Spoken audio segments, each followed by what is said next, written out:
Welcome to The Explainer. So if you've ever wanted to whip up a genuinely restaurant-quality dish right in your own kitchen without needing a million specialized, fancy tools, well, you're in exactly the right place today.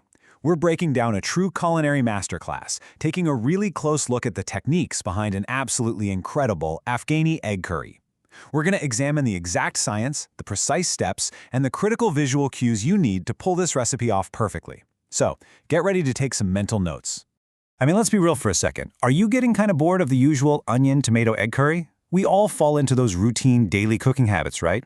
Making the exact same standard, everyday gravy week in and week out.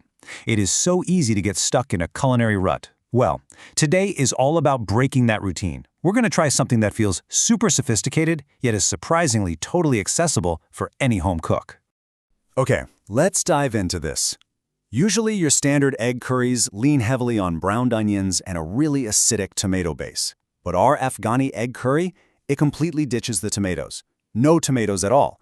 Instead, it relies on this incredibly rich cashew and fresh coriander base. And vitally, it uses soft, translucent onions rather than heavily browned ones. This creates a completely fresh, creamy flavor profile that's literally night and day from what you might be used to. All right, Section 1, the preparation of our unique paste. Now, I've got a quick technical question for you right from the chopping board. Why use thick onion slices? Usually, traditional Indian curries demand the most finely chopped onions you can possibly manage, right? But not here. The science behind this preparation is actually fascinating. You see, thick slices hold onto their water and retain their natural flavor way better. And here's the absolute cardinal rule for this step. Do not brown them. Seriously, if you slice them too finely, they're going to brown super fast in the oil, and that will completely ruin the delicate texture and that unique sweetness we want in the final gravy. We literally only want to cook these thick slices in the oil for about 3 to 4 minutes until they become perfectly translucent and just a little bit pinkish. That is the exact visual cue you're looking for. Okay, so once those onions are perfectly translucent and limp, it's time for our aromatics. We're bringing in generous amounts of garlic and ginger, 2 to 3 green chilies, a whole vibrant bunch of fresh coriander, and of course those absolutely crucial soaked cashews. When you fry the chilies and ginger together with those soft onions, it releases this unique, almost hard-to-explain fragrance that is just incredibly distinct. You kind of just have to smell it to fully understand. Once that raw smell cooks off, we take this entire mixture and blend it right down into a fine paste. But wait, I need to issue a serious warning before you hit the blend button. Use minimal water. I know it's incredibly tempting to just pour a cup of water into the mixer so the blades spin faster and easier. But adding too much water now means you're going to waste precious time and gas trying to evaporate all that excess liquid later on during the cooking process. So keep that paste as thick as possible. Moving on to Section 2, the art of cooking the gravy. This is high stakes. Before our gorgeous green paste even hits the pan, we need to flavor our cooking oil.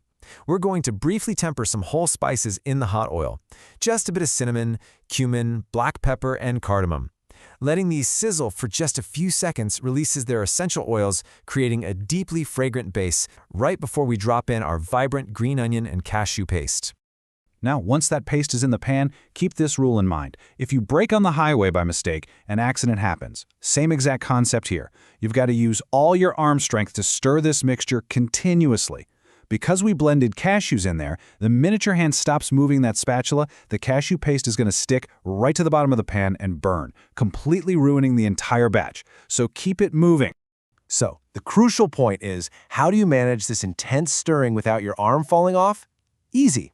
Add 1 spoon of salt right now. This is a brilliant, practical culinary hack that actually speeds up the release of water from the paste, fast-tracking the entire cooking process while you're busy stirring. You're going to keep working that pan until the gravy totally transforms, becomes wonderfully grainy, and you start seeing the oil separate right at the edges. All right, Section 3, the magic of spices and curd. Now it's time to bring in the dry goods. We're adding simple, basic powdered spices directly into the pan. Some turmeric powder, red chili powder, and 2 spoons of coriander powder. It's really vital to note here that we are completely holding off on any acidic ingredients for now.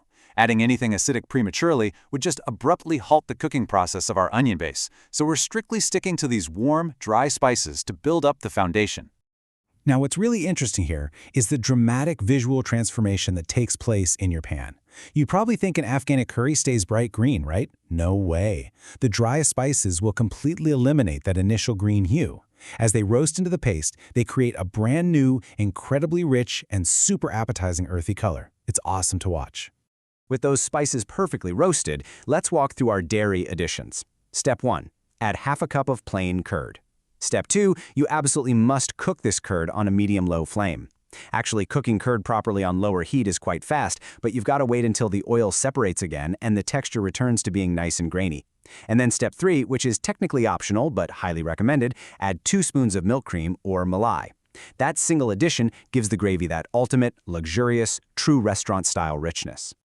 Next up, Section 4, the special tempering of the eggs.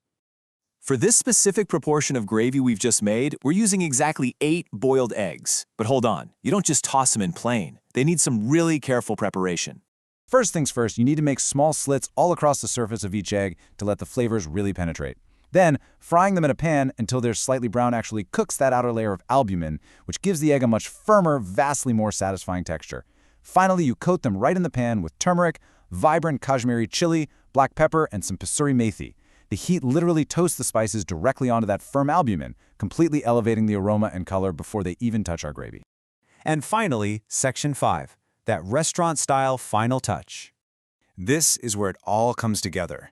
You're going to bring those beautifully roasted, highly spiced eggs right into your rich, grainy gravy. At this point, add just a little bit of water to set the exact consistency you're looking for. This water is key, by the way, because it thins the gravy just enough so that those incredible flavors can deeply penetrate the little slits we cut into the eggs earlier. Then, top the whole thing off with 1 spoon of warming garam masala. All right, the final step, and it just takes a tiny bit of patience. Cover up the pan and let it cook gently on a very low heat for about 3 to 4 minutes. Basically, you're just waiting for the oil to separate completely and rise to the top. Letting it simmer gently like this marries all those spices in the dairy, resulting in an amazing, totally unique dish with a perfect grainy texture. Trust me, this will absolutely impress everyone at your dinner table. So, I'll leave you with this final thought. What other classic recipes could you completely reinvent by changing just one fundamental technique? I mean, just by swapping out browned onions for translucent ones, ditching tomatoes entirely, and learning how to manage a tricky cashew paste, we transformed a basic, everyday staple into a literal masterpiece. I really encourage you to take the techniques you've absorbed from this explainer and apply them to your own culinary experiments in the kitchen. Thank you so much for learning with me today, and I seriously can't wait to dive into our next topic together.